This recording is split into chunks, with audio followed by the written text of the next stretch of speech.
Here in the depths of the unknown lies truth intertwined with dare. Every story, every chilling whisper you will hear has been drawn from the darkest corners of reality. So come join us as we venture down the rabbit hole.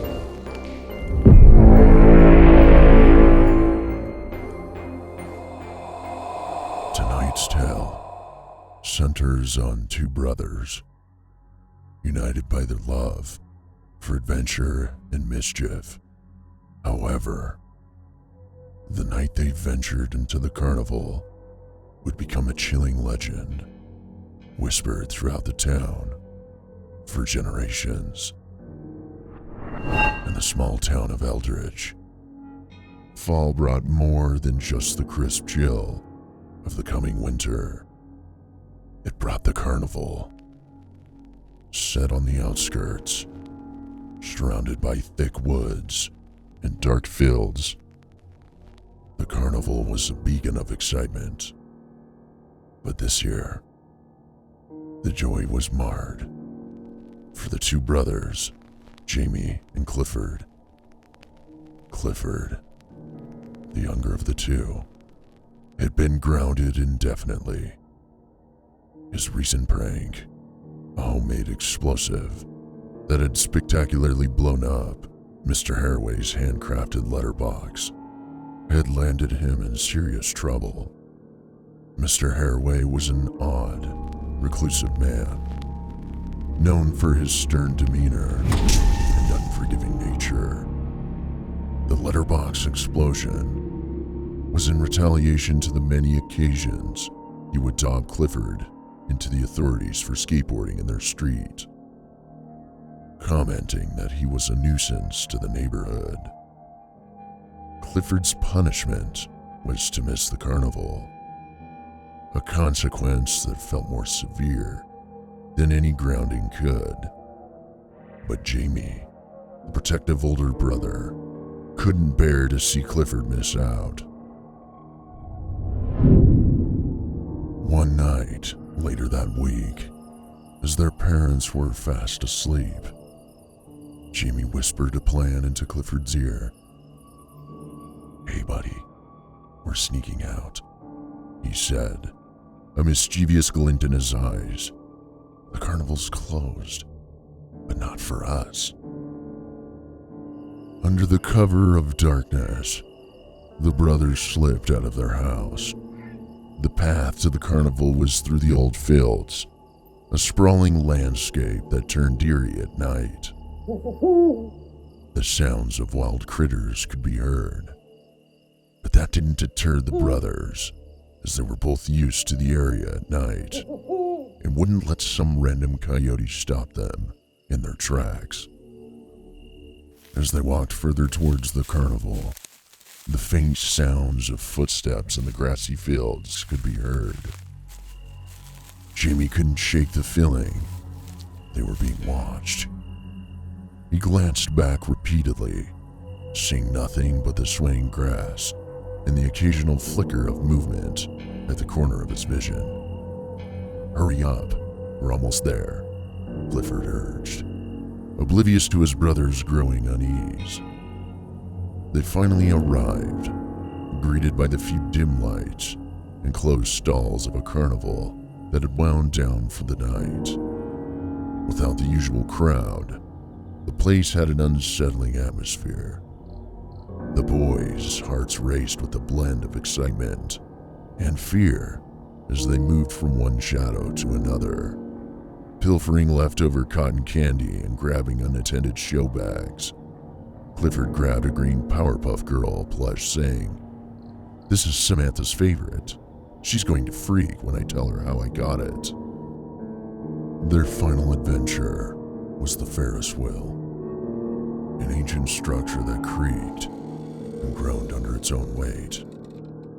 It was secluded at the far end of the carnival, surrounded by thick bushes. It was the oldest and quietest ride to activate without alerting the attention of the town. Jamie powered it up.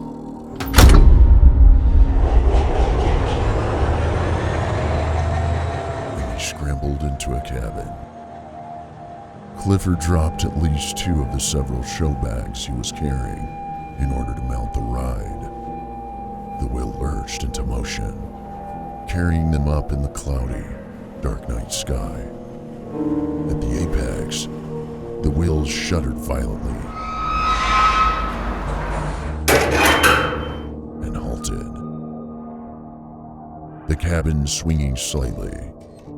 Below, the gears of the wheel were exposed, groaning ominously. Panic settled over the brothers as the minutes stretched into an eternity. What should we do? We can't just sit here till morning. We'll get busted, Clifford exclaimed. He was always the braver one, or perhaps the more foolhardy. He climbed out of the cabin onto the wheel's frame, intending to shimmy down and restart the ride. Clifford, wait! Jamie's voice was thick with fear, but Clifford was already moving, his hands seeking purchase on the cold, slippery metal. He was halfway down when the wheel jerked to life. Below, a shadowy figure moved away from the control panel. Clifford, hold on, Jamie screamed. The creaky sounds of the old machine grew louder. Clifford screamed in terror. I can't hold on. The bars are too thick. Help! Suddenly, accompanied with a slight, panicked yelp, Clifford's grip slipped, and he fell toward the center of the wheel, into the merciless gears.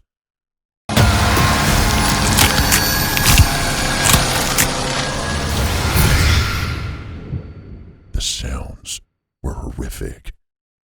A nightmare came to life. Jamie could only watch in horror as his brother was consumed. When the wheel finally ground to a halt again, the carnival was swarming with police lights and the walls of sirens. Jamie was escorted home, a blanket around his shoulders, his mind numb with shock. At home, the scene was one of utter devastation. Their parents were inconsolable, their mother's sobs a constant echo in the now too quiet house. The following days were a blur for Jamie, who moved through them like a ghost, haunted by guilt and the horrifying images of his little buddy in his final moments. Sleep refused to come, leaving Jamie staring out his window into the chilly night. That's when he saw him. Mr. Harroway, standing across the street, dressed entirely in black. His eyes met Jamie's, and in them, Jamie saw not just anger, but something colder, more terrifying. It was then Jamie realized that the shadowy figure at the Ferris Wheel had been Mr. Harroway. The realization was a chilling whisper in the wind, a confirmation of their unspoken fears from that eerie walk through the fields. Mr. Harroway had followed, had watched, and had waited. His revenge for a destroyed letterbox had come at a horrific cost.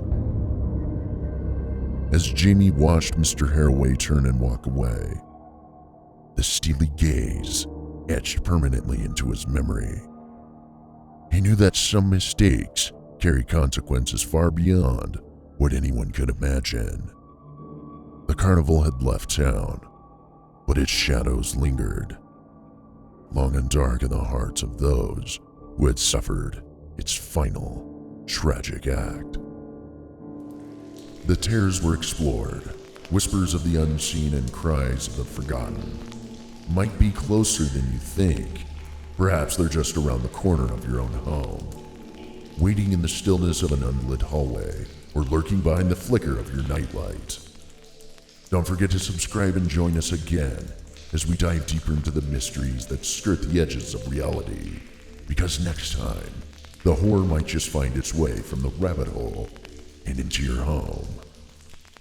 Thanks for watching.